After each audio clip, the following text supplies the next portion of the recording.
before I get into the main part of the talk, it's important for me to stress the importance of our freedom that was given to us by our founders, by George Washington and a number of our founders. And on the left here, of course, I have American Republic showing our Marines at Iwo Jima. Many of you have maybe relatives that were there. My father fought in World War II, was in the Navy.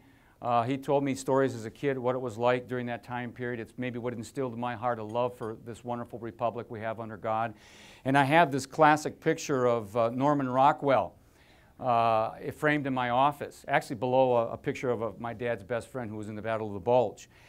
And that reminds me of the wonder of this nation. And here's an Italian girl thanking God for her freedom, for her meal, but for freedom. But look at what Rockwell did. He put a GI's jacket on her. And it reminds me every day of how thankful we are to live in this wonderful republic under God. But as you and I both know, we're living in dire times. We're living in precarious times. We're living in times when the republic that we love so dear and cherish so dear in our hearts is dying because of elements that are in the institutions that are destroying this republic under God. And that's what the talk is today. Now, about a year ago, 13 months ago or so, I was teaching at Lakeland College. I got up that morning and my wife said, Fox and Friends called and they want you on their program. And I said, tell them I'm busy, I have to go to work. And so I ended up going to work over here at Fox Valley Technical College for Lakeland College, teaching religion in America. I absolutely loved that course. And when I came home, they said, Fox News had called again. They want you to call and they want you to defend the governor on Fox and Friends. Well, when I called them, I said, you guys, first of all, how did you know about me? And they said, some teacher heard you at a tea party and said, I know a teacher that will defend the governor. And then I said to him, do you realize if I do this, if I am persona non grata now in public schools, I will be hated the day after. And they said, yeah, we understand that. You know? So I went down, and that's the picture on the left in front of the Capitol on Sunday, February 20th. And after I got done with just a short little interview, I decided to go into the rotunda, and then I walked all around. And I was absolutely appalled at what I saw. And what I saw inside the rotunda, and a number of you went down there too and saw this, and I call it in my introduction, Madison, Wisconsin, the winter Woodstock. Woodstock being 1969, and of course people from my generation thought Woodstock was the answer to life's problems, that we'd all love each other and everything else, and of course that's not true. But when I went inside and I saw the appalling conditions, the people's capital taken over by what I call the Mobocrats, or college kids who were looking for some fun during the day or cutting classes or whatever. Absolutely. The degradation of the governor of the state of Wisconsin, people in bizarre outfits, people screaming over and over again, this is what democracy looks like. Democracy Wisconsin style. And of course, notice some of the things I have up here, like Susan Sarandon, Rage Against the Machine. Keep those names in mind because they're going to come up again. This is the cover of a DVD from 1999 in Seattle, Washington. But that mantra, that chant, this is what democracy looks like, I heard over and over and over again, and I was sickened inside. And actually, there was the smell of marijuana and body odor inside that place because the people had been camping out there for such a long time. Now, we know that in the opening of Karl Marx's Communist Manifesto, he says inside of his book that was written in 1848 when Wisconsin became a state, he says, a specter is haunting Europe, a specter of communism. I open my book by stating a specter is haunting America, a specter of democracy. And I know that blows away a lot of government school teachers, a lot of individuals who've been weaned and trained to think that we live in a democracy. But when I was down in Madison and I kept on hearing with drums banging and those horns screaming, this is what democracy looks like, it's when I realized this is what the founders of our nation warned us about. A disgruntled majority or a disgruntled minority that said the heck with the election of 2010, of November 2010, we are going to demand there be democracy. The mob will demand that we're going to undo the election of 2010. So all over, I mean, vile, ugly things. I mentioned it in my book. There's things I could not put in a book that were just not family friendly. It was so ugly as far as a lot of the signs and the things I saw down there. I did see this gentleman and talk to him briefly. He was on an hunger strike. I'm convinced he sat there all day long and then went to Subway after when nobody was looking. I'm convinced of it. And plus the gentleman in the middle, I think he should have joined him actually on the hunger strike. It might have helped, but there was a lot of ugly signs, union signs, AFL, CIO, SEIU, the Teamsters, all kinds of, kids camping out, things plastered inside the building. Of course, as you know, it cost tens of thousands of hundreds of thousands of dollars to clean all that up on that particular time. I went around looking at signs, taking pictures, one dictator to go, bye-bye, don't bully my teacher, hey Walker, kiss my Democratic tuchus, that's Yiddish for fanny, right? I mean, some really ugly things. Hitler outlawed unions too. Walker ist nicht mein Führer. Walker and Hitler both banned unions. What is next? Hitler outlawed unions. I think that was the most common one. The governor of the state of Wisconsin wants to balance the budget, asks for a reasonable amount of money for my pension and for health care. Reasonable. I know what it's like in the private sector. My friends have reminded me for 25 years. And I never debated with them. I says, you're absolutely right. We've got it pretty nice. Okay? And they equate the governor of the state of Wisconsin with Adolf Hitler. Do you think our government schools are doing a good job? Do they really know their history? Of course not. Why do Republicans hate people? Reload, Hitler. Scott Walker equals Hitler. Heil Walker, stop the maniac.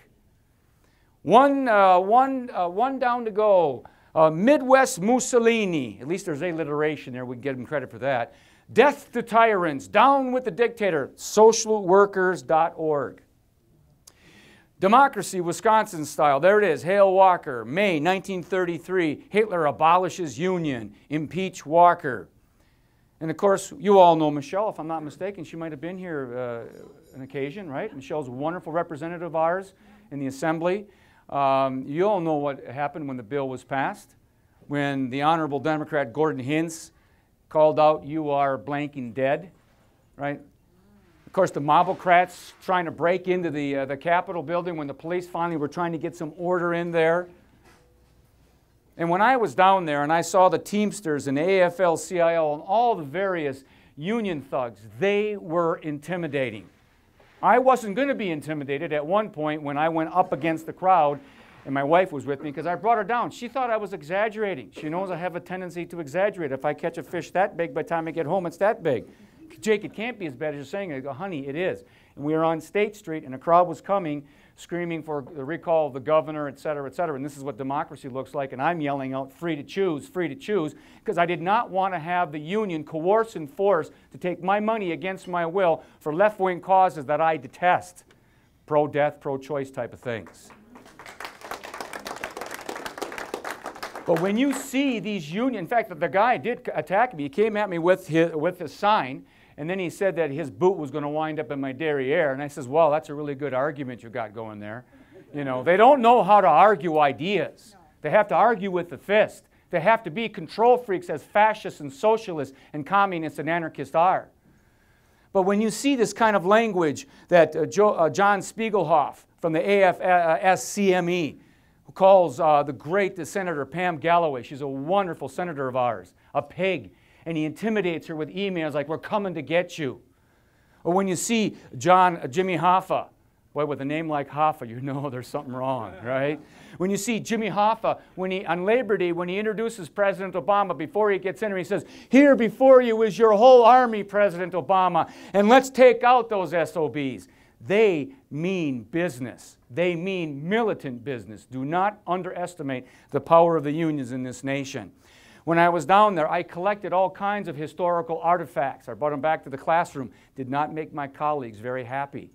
But I have always taught my students, in this classroom, you will hear various opinions and viewpoints and bring in the opposition to hear other viewpoints and opinions. I remember when I would be gone sometimes, I would show Fox News, but I would also show MSNBC. It was tough for me to stomach it, but I would do it. Was never done by my colleagues to show other sides. And my one colleague says, Jake, I cannot show MSNBC. He was a conservative guy who was in the Air Force. He says, I can't do it, Jake. It's too much for me. But my whole point is I would bend over backwards to make an attempt for my students to debate openly. You don't see that in most cases in public schools. There's Einpartei, one-party view being taught. And I took my students into the socialistworkers.org on my big smart screen that I had in the classroom at Winneconne. And I wanted them to see what they were advocating that teachers that were down in Madison should learn. They should go to conferences on Marxism, why Marx was right. You and I know he was profoundly wrong. Black liberation and socialism. And it was President Obama for 20 years who attended a black liberation church. He called the reverend his uncle, and he wasn't affected by that worldview. Don't kid yourself. We know that he was. The mixing of Marxism and watered-down Christianity, black liberation theology. And these are the kind of things that were actually taught to teachers in our country who bring that back where? To their government-run classrooms. And then you see, of course, Hollywood. There is, remember Susan Sarandon? Rage Against the Machine, Tommy Morello in the Rotunda. I know most of you don't know Rage Against the Machine. I found out because one of my students brought in a t-shirt with Che Guevara and it said Rage Against the Machine. So I had to go and look it up on YouTube and whoa, this is raging music. It's pretty wild stuff, but the guys, they're communists. They love Karl Marx's teaching. There he was down in the Capitol. This is what democracy looks like. There is Reverend Jesse Jackson down there. And keep these people, might go millionaire more, hates capitalism, but loves the millions of dollars that he makes in a free enterprise system. What a hypocrite. And of course, he's adored by the youth in our government colleges across this country. Remember these individuals, you're going to see them again down the road. And of course, the only good Republican's a dead Republican. They're equating here the Tea Party and conservatives and Republicans to Nazis. Nazi propaganda, Nazi posters from back in World War II. There's the socialist fist of the AFL-CIO. Walker equals Hitler. Republicans equal Nazi Party.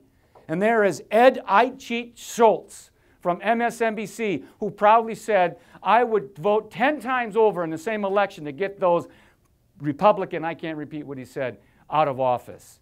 And he was down in Madison calling the governor a bastard, attacking the governor of the state of Wisconsin, Ed Schultz from MSNBC. I should call it Marxism, Socialism, NBC. The Mobocrats in Madison. I love this. This actually I took with me.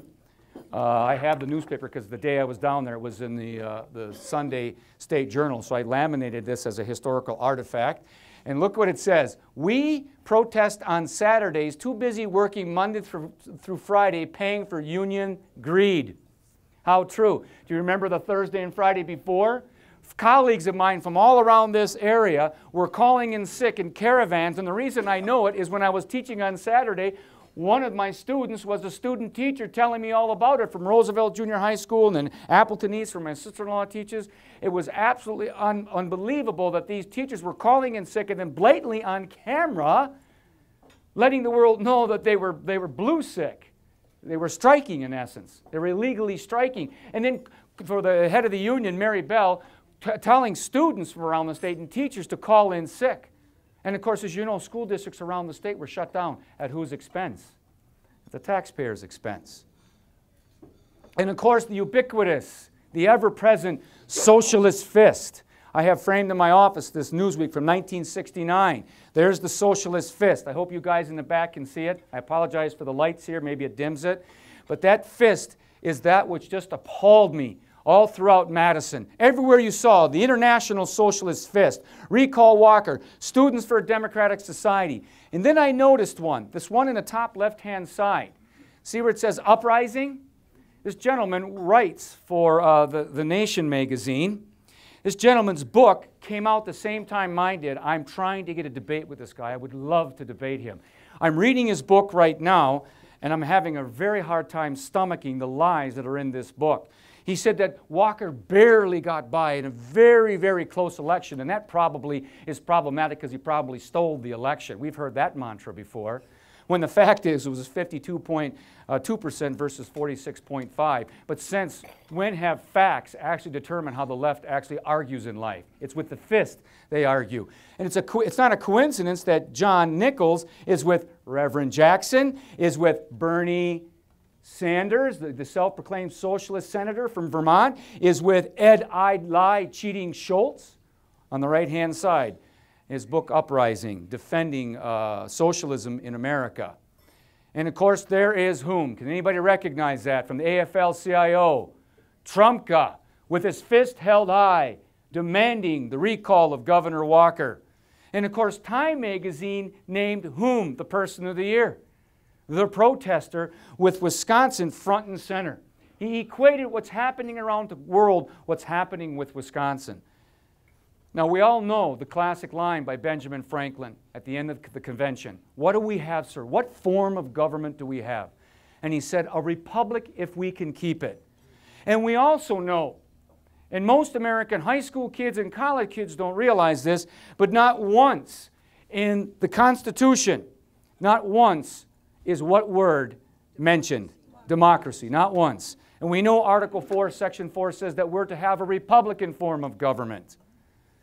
Now, it's interesting, when you study republicanism in history, and I, in my book, stress over and over again, a republic under God. I don't want a republic without God, because it will not be effective. It will not last long. This has been the longest lasting, sustaining republic in the history of the world because of its connection to the God of Abraham, Isaac, and Jacob. When I did my PhD dissertation, notice the title, and I apologize if you can't see it, but it says, The Influence of Biblical Ideas and Principles on Early American Democracy. No, on early American republicanism and history. I purposely chose those words. Words have meaning, and I use them explicitly and specifically, just like our founders did. Not like most of the PhDs I had at Arizona State, who taught me poorly. I only had one that taught me the Founding Fathers properly in context, and he was an Orthodox Jew who believed in the God of Abraham, Isaac, and Jacob, you see. There's a connection there. Now, by the way, this is an interesting aside, but when I've been wanting to keep my license down in Arizona for many years, so when I'm older, I'd like to retire down there, or at least, work part-time and live down in, well, I used to live in Arizona for 10 years. So I called down to the Department of Public Instruction and I said, I'm looking to get credit for my doctoral degree. And they said, well, what did you do it on? And I told them the title and I sent them some information. She says, well, sir, we can't give you credit for that. And I said, why? She said, because it's a mixing of church and state. And I said to this bureaucrat, this government bureaucrat out of Phoenix, Arizona, I said, are you kidding me? I spent 7 years of my life on this issue. If I have to get the Alliance Defense Fund and the best non-ACLU lawyers in the world, I will fight this till the day I die. Let me talk to your manager. Well, 2 weeks later, long story short, they finally gave me credit. Because the fact is, the truth is on my side, not on the left side. Now, look what some of our founders have said. Remember, democracy never lasts long. It soon wastes, exhausts, and murders itself. There never was a democracy yet that did not commit suicide. James Madison, democracies have ever been spectacles of turbulence and contention. Charles Beard. Now, I'm not a fan of Charles Beard, trust me. Some of you who know his economic interpretation of the Constitution is deplorable and very socialistic in its orientation. But he does say this: when the Constitution was framed, no respectable person called himself or herself a Democrat. You see, it's hard for us in 2012 to go into the Sitzenleben, the life setting, the historical context of 1776 or 1787. But in that world, our founders detested democracy and understood we needed to have a republic under God. And we've been missing that in our schools. And that's why we have all the mistakes made in relationship to what a democracy is versus a republic. Thomas Jefferson, a democracy is nothing more than mob rule where 51% of the people may take away the rights of the other 49. Now, the fact is, in my book, I say he probably didn't say this. The internet, you got to be very careful. Trust but verify. Trust but verify. And I use this as an example because we have enough ammunition on our side, let alone using false information. But I do say, in essence, it's the spirit of Jefferson because he did fear majoritarianism and mob rule. So what do I say? Democracy is nothing more than mob rule, where 49% of the people, or 46% of the people, like they did in Madison, may take away the rights of the other 51, or 52.2, as they tried to do in Madison, Wisconsin, 2011, and as they're trying to do right now. Democracy is two wolves and a lamb voting on what to have for lunch. Liberty is a well-armed lamb contesting the vote. We need to be ready for it. Now, let's see some of the language, the verbiage. We've all heard this classic one by FDR. I'm not just going to pick on Democrats, by the way. We must be the great arsenal of democracy. How about Woodrow Wilson? And I have a whole section on his socialism and our PhD, our only PhD president. You know, I heard that so often with Barack Obama, right? Oh, he went to Columbia and Harvard, therefore he's going to be a great leader. That's ridiculous. We want men and women of wisdom, of character, to go back to Washington and Madison and turn this country around. Even Ronald Reagan was one of the last Americans to get to meet him in his office in L.A. Even Reagan said democracy is worth dying for. And I even put in my book, Mr. President, I miss you. I really do, but our democracy is not worth dying for. Our republic is worth dying for our children and our children's children. The roots of our republic under God are being ignored or destroyed. We've had foreign enemies throughout the ages, but we have enemies within right now that concern me in many, many ways, just as much as a nuclear bomb in the hands of militant Muslims. And we go back to the internal enemies, which becomes manifested as a foreign enemy, but also internal.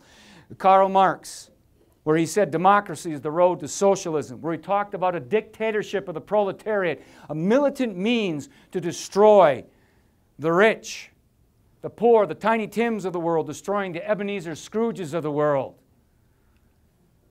And of course, if you read chapter 2 of his book, The Communist Manifesto, you find how he disdains the Judeo-Christian biblical family. He wants a family that can be of many multitude facets related to anti-Christian family, and he advocates that in his writings. Now, it's not a coincidence that that dictatorship of the proletariat was responsible for the death in the 20th century of over 100 million people.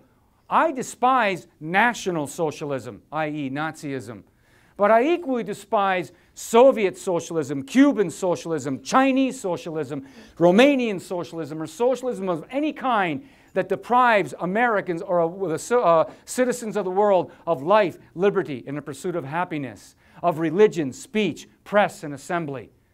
And so let's call it what it is. You know, we hear these professors have this political spectrum of, you know, the right is over here with fascism, the left is over here with communism. If it looks like a totalitarian duck, if it murders like a totalitarian duck, it is what it is. It's a destroyer of life and liberty. Communism and Nazism, to me, are the same thing. One is race warfare, the other is class warfare.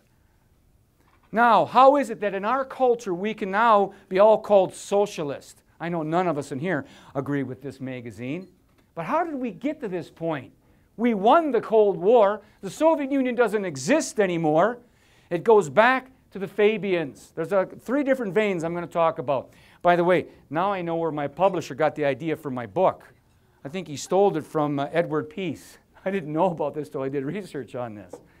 Actually, I sent to my publisher a bunch of anarchist flags and communist flags that I saw down in Madison, and that's how he came up with the idea for the cover of my book, which is really symbolic of communism and anarchy.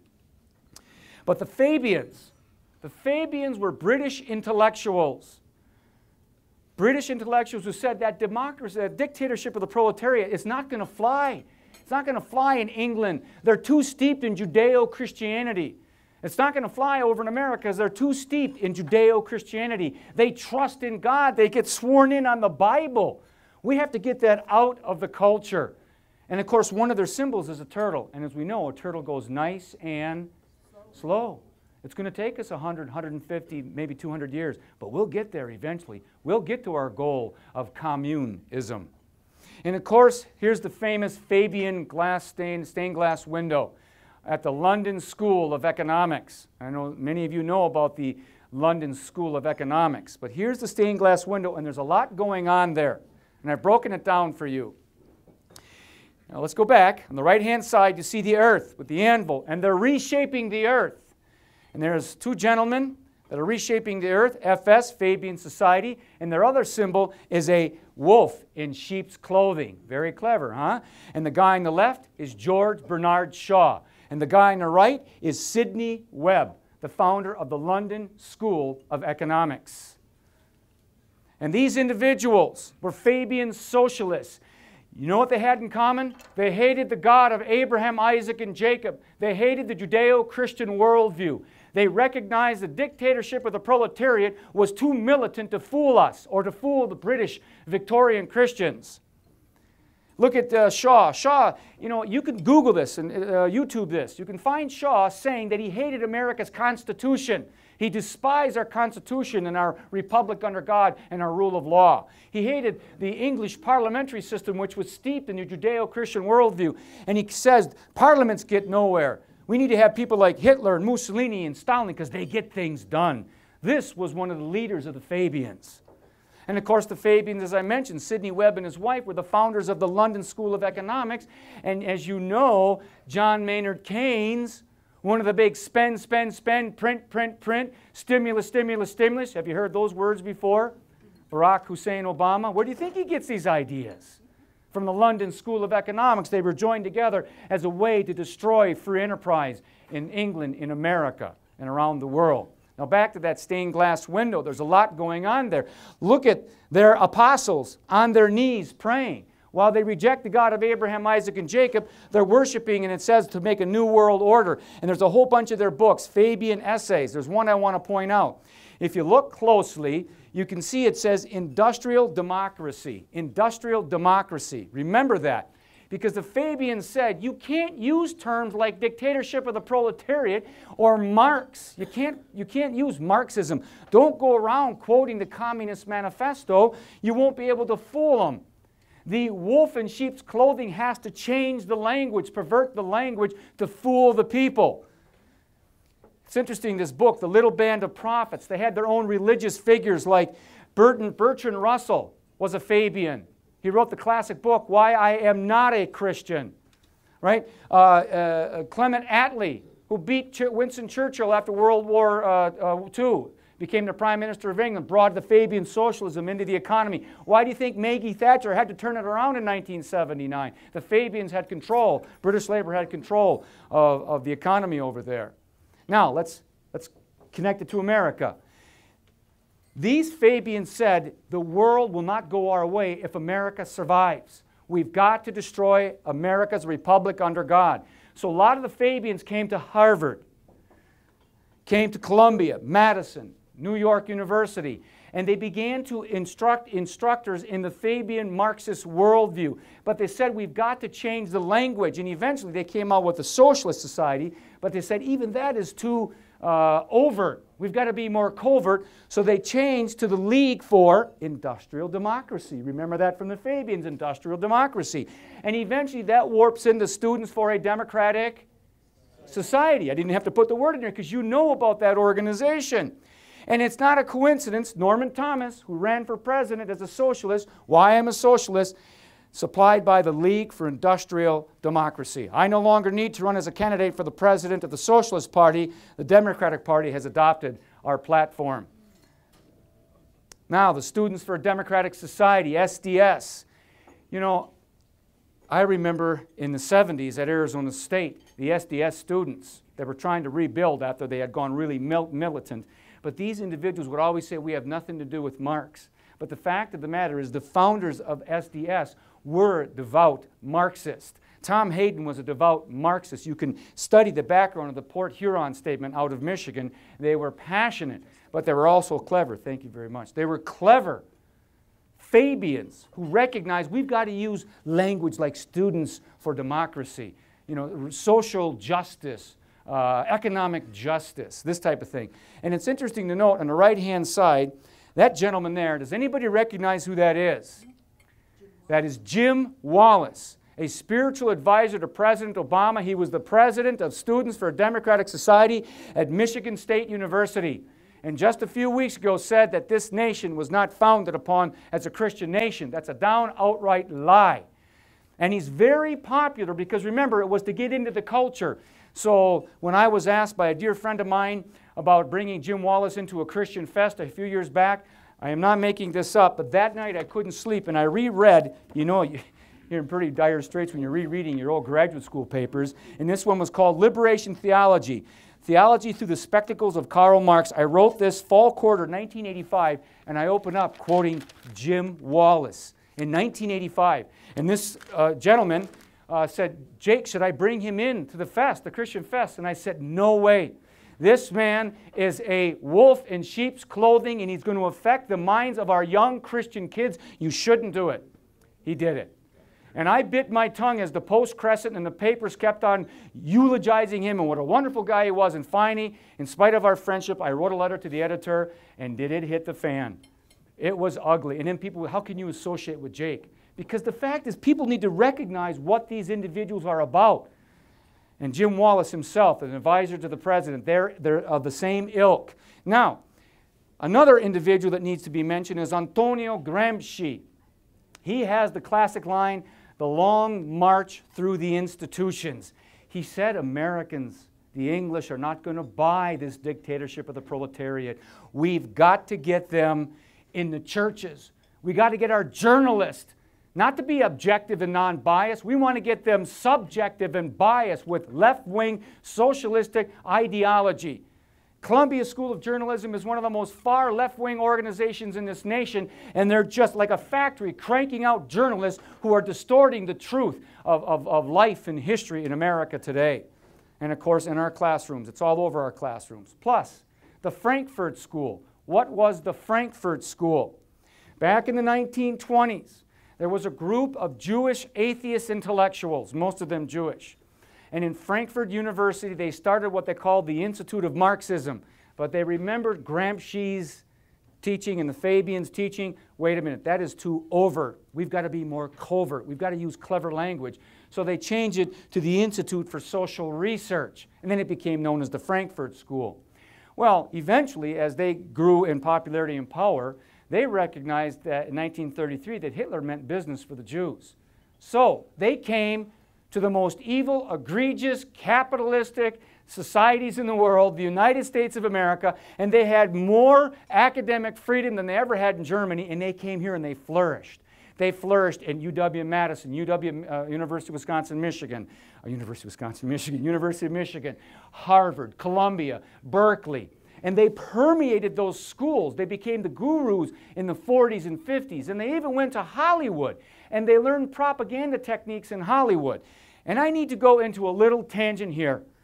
I am sick and tired of historians saying there weren't communists in Hollywood. There were many communist producers and writers and creators in Hollywood. And when I remember, and it's a tradition I've had with my mother since the 60s, we watched the Oscars together. And I have a tendency to kind of get emotional about certain things, as you probably can't tell, right? Yeah. And so Elia Kazan was one of the few Hollywood people who said there are communists in here, and they have gone back to Lenin's Comintern, where he recognized we're going to permeate the culture around the world. And Lenin even said that movies is one of the great mediums of propaganda. We want to get into the Hollywood world, because if we get into their world, they can get into the world of the minds of Americans. And the fact is, when Elia Kazan did that, and he did On the Waterfront as a way of explaining how he was attacked by the communists of Hollywood, that's the meaning behind that movie, when he got up and got his honorary Oscar, there were people like Sean Penn, George Clooney, others that I've forgotten right now their names. They were booing him, and I stood up and clapped like crazy to Elia Kazan, because to me he's a hero, and he was attacked by the Hollywood left. And if you check most of your history books, there were no communists in Hollywood. And even Ronald Reagan back there stood up for the reality there were communists in Hollywood back in the day. How about musicians? We talked about the culture. There is Woody Guthrie and Pete Seeger. And there they were back in 1939 doing songs in honor of Joseph Stalin and the Soviet Union. And then, oops, the National Socialist Nazis they made a treaty with the Soviet Socialists, and they were embarrassed. They didn't know what to do. So they kind of downplayed it, you know. And then everything was no war, no war, no war. But then the moment the National Socialists attacked the Soviet Socialists, now they're for war to go save Uncle Joe. They were hypocrites. And Woody Guthrie's guitar said, "This machine kills fascists," or Nazis. You never would have seen his guitar say, "This machine kills commies," because he had an affinity to that particular worldview. And by the way, that is Pete Seeger singing with Bruce Springsteen at a campaign rally for Barack Obama. And by the way, I hope he lives past up to May 3rd, because in my book I say he's 93. If he dies, he'll be 92 before May 3rd, so there'll be a mistake in my book. Anyway, and Pete Seeger's still alive, singing away like crazy. Herbert Marcuse, the great guru from the Frankfurt School. Taught all over Columbia, Brandeis, and then went to University of California, San Diego. When I lived in San Diego in the 70s, all the students were talking about Herbert Marcuse, whose slogan was, "Make love, not war." That was from him. And he was the one who talked about oppressing the viewpoints of the Judeo-Christian worldview in the name of tolerance. And he was adored by college students. And one of the mantras of the day was Marx, Mao, and Marcuse, back in the 60s and early 70s. Now this is one, this is important to note here, this book I've used at the college. I had no choice. I have to use what they give me. I supplement a lot of times when I'm teaching. I have to. This was written by a president of Students for Democratic Society, Todd Gitlin, a socialist. But in the book mentions what happened in August of 1968. We know about the Democratic Convention. I remember, well, my father screaming and hollering at the TV, couldn't believe what he saw. I mentioned that in the book. And I remember watching, remember the whole world's watching, and the police, and how your historians talk about it was a police riot and there were no radicals down there. Well, if you go to, you see historically what's going on here. On the General Logan statue, can you tell the kind of flags that are up there? Anarchist, communist, North Vietnamese communist flags flying as those students with fists held high are screaming and hollering, "This is what democracy looks like," and revolution up against the wall. And I can't repeat exactly what they said. And is it a coincidence that Bill Ayers was there? There he is on the right-hand side by the General Logan statue, proudly after Obama was elected, like, "We fooled him. We got him." But what did the Rolling Stones say? "We won't get fooled again. Hopefully it won't happen this time around." But I remember on November 4th, 2008, my historical mind went back to 68, remembering, I remember reading Robert Kennedy's book, To Seek a Newer World. I was 12 years old, a geek into this stuff. And I remember the radicals of that time period, and I'm sitting in my backyard listening to the reports of Obama winning and the speech at Grant Park, and I'm going, is the country not getting it? All the people, the radicals that surrounding him, and they're there. Bill Ayers was there at Grant Park, going, look at, we fooled them. We've got him in office. I wonder where Michelle got the idea for her dress. Maybe she took that from my book. But anyways, Grant Park, 68 to 2008. The radicalness. Militant leftists, SDS college kids of the 60s and early 70s were disciples of Marx and Mao and Che and Gramsci and Trotsky and Alinsky. They even dedicated, Bill Ayers dedicated his book to the murderer of John Fitzgerald, Robert Francis Kennedy, my childhood hero, in 1974 when the book came out. Bill Ayers, I don't regret setting bombs. I feel we didn't do enough. Now, this is amazing. Obama denies knowing Bill Ayers at first. You know the record. And every time he got caught in a lie, he had to change his story over and over again. And we know his record with his radical black liberation Marxist theology minister, Reverend Wright. There's Reverend Wright with Bill Ayers. And we know just recently what happened on CNN with the critical race theory, where Saladin O'Brien from CNN was defending this radical Derek Bell. If you get a chance, you should Google that, YouTube that. It'll sadden you to see how the media is in cahoots with Derek Bell and defending him. The fact is that the critical race theory is actually a form of cultural Marxism, and people don't realize it. Bill Ayers, education and the new activism. How did Bill Ayers evolve from radical activist to educator? It should be to radical educator. He is a teacher of our teachers. And Obama said he didn't know him. But in this day and age with Google, we have preponderance of evidence of him supporting him, endorsing his books, etc. He's had to lie his way through his relationships, his associations. The teacher of our teachers today are radicals. And of course, the Rolling Stone adores him as a Messiah figure, the new hope, and he says he's going to transform the United States of America with a different worldview. Chooses his friends. The Marxist professors and structural feminists. Structural feminism is another form of cultural Marxism, and it hates the Judeo-Christian worldview. Remember that book, Days of Rage? Here he is, Todd Gitlin, on the right-hand side. What did he say? My generation of the new left, all that was left to the left was to unearth righteous traditions and cultivate them in the universities. And the much-mocked political correctness of the next academic generation was a consolation prize. We lost, we squandered the politics, but we won the textbooks. The textbooks, so the professors, the radical professors at the college level are in essence creating the textbooks for our children to read. And they're ripped out of our Judeo-Christian roots. Couple quick examples. On the left is William Wilberforce. In that textbook that I had to use at the high school on slavery, William Wilberforce is not mentioned once, and he was one of the main movers and shakers to end slavery in England. And they gave all the credit to the Enlightenment philosophers, nothing to Christianity. We'll skip this. Science unit in that particular book. During the scientific revolution, all the great thinkers like Kepler, Copernicus, Galileo, Sir Isaac Newton were Christians who worked from a Judeo-Christian worldview. Sir Isaac Newton wrote more books on theology than he did on math and physics, not taught in our textbooks. Christianity, in the chapter 5, it was called the Enlightenment in the American Revolution. Over 40 times words like enlightened, enlightenment, or enlightened were mentioned. Christ, Christian, or Christianity was not mentioned once. That's what our kids are learning in our schools. There's Matt Damon, who mentions the guy on the right in the movie Good Will Hunting. Howard Zinn. Howard Zinn, who loves Karl Marx, wrote a play on Karl Marx.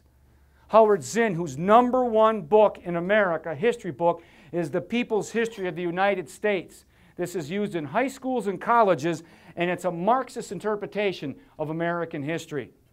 And Howard Zinn was before he died, was down in Madison saying, let's talk about socialism. People should not be retreating from the word because you have to go beyond capitalism. That's what our kids are learning in our schools. The ACLU's roots, as many of you know, are communistic. Roger Baldwin wrote a book called Liberty Under the Soviets, where he eulogized and put Joseph Stalin on a pedestal and dictatorship of the proletariat. And of course, the ACLU doesn't want to omit that history. Even Helen Keller was a co-founder of the ACLU and a believer in Marxist philosophy. His friends he hung around with, Emma Goldman, the radical anarchist, Margaret Sanger, the founder of Planned Parenthood, who called for the extermination of the Negro population and was adored by the KKK. You won't find that on a Planned Parenthood website, but this is historical context and truth, not political correctness. The National Education Association. When their top lawyer was down in San Diego in 2009, he spoke about how he has teachers where he has that they automatically, out of our checks, get our money and they use it for power. He says it's not about the kids, it's about power. And the NEA on their website was advocating that teachers like myself read the works of Saul Alinsky, the Fabian socialist, who was admired, of course, by Hillary Clinton and Barack Obama, one of their favorite disciples. In fact, Alinsky says, look, you can't be like Bill Ayers and John Jacobs and those radical Weather Underground people. You got to use clever language. You got to get into the churches, get into the culture. Use words like social democracy. Use words like social justice, economic distribution or equality. He says, don't use radical terms, and then get into the communities. Organize communities from the grassroots up, and there's where you'll get power. He dedicated his book to Lucifer, as we know, influencing Barack Obama profoundly. I love Maggie Thatcher's quote about socialists. They cry power to the people and raise clenched fists as they say it. We all know what they really mean. Power over the people, power to the state. I love Ronald Reagan. Socialism only works in heaven where they don't need it, and hell where they already have it. The Occupy movement is no different than what I saw down in Madison. In fact, I went to study the Occupy Madison movement, and it blew me away. It was the same characters. Same characters. Anti-Semitic, anti-capitalistic. Occupy everything. Democratic socialists, anarchists, communists. Occupy the world. Communists all over the place. Anarchists, like I mentioned. Same unions. AFL-CIO, SEIU, Workers' Party, Workers' World Party. There's the Teamsters again. Same Hollywood people. There is Susan Sarandon, Michael Moore. There's Pete Seeger. My favorites from back in the 60s, Crosby, Stills, Nash, and Young. There's David Crosby and Graham Nash. Jackson Browne, supporting the Occupy movement. The thing they have in common is they detest our Judeo-Christian roots. They do not want us to magnify the fact that our life and liberty come from our Creator. They hate the fact that in the Declaration of Independence it says the laws of nature, nature's God, our Creator, and our Creator is called the supreme judge of the world, and divine providence, that our founders were relying on divine providence. Very unpopular. And because of our cultural manifestations of Fabianism in the country, most kids think Sam Adams is a beer.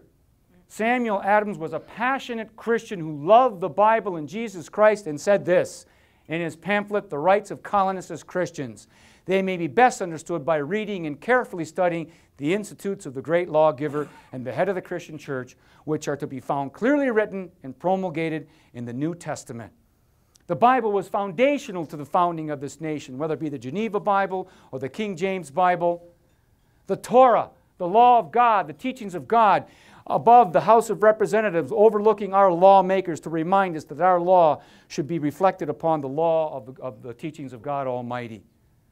Constitutional Convention, we're always told it was a godless constitution. Interesting to note that President Washington and both houses of Congress passed a Thanksgiving proclamation when the First Amendment was actually ratified and passed, thanking God Almighty for our form of government. And if you doubt me, trust but verify, learn to discern, then you can go to the largest library in the world, the Library of Congress, Religion and the Founding of the American Republic. I use this wherever I go, at the public school, at the college, to educate people on the roots of our nation. We are a constitutional republic under God that believes in the rule of law. The left hates original intent. The left hates historical context because in it is the truth of our republic. And you know we're in trouble when our justice to the Supreme Court says, I would not look to the U.S. Constitution if I were drafting a Constitution in the year 2012. We're in dire straits. And I'll close with this. President Washington, in his inaugural address, his wonderful inaugural address, which isn't read enough in our schools. His stuff needs to be read more. What an amazing character that we were given to lead our nation. Look at what he said. And this, I found this originally, one of the lines was taken out, so I purposely put it in to show you something. It says, the preservation of the sacred fire of liberty. And then what wasn't in there, but was really a part of it originally, and the destiny of the Republican model of government are justly considered as deeply, perhaps, as finally staked on the experiment entrusted into the hands of the American people. In essence, he says, it's up to us. It's in our hands. It's our responsibility. And when I think of him calling for the sacred fire of our Republican form of government, it makes me think of my mother as a kid when she used to sing that song, He's Got the Whole World in His Hands. Remember that song, He's Got the Whole World? That is our starting point. We believe, we trust in the God of Abraham, Isaac, and Jacob, and we are in His hands. In America, this republic is in His hands. But God is calling us too, like Washington, for us to be responsible, to use our hands, our minds, our voices, to proclaim to the world liberty throughout the land, that this republic under God shall not perish on our watch. While we have breath, there is hope, and we cannot stop in spite of all that we see out there. We must spread the word. There's maybe, 90 people here? Well, then let's exponentially make 500 more people know about what a great nation, a great republic we have. Thank you very much.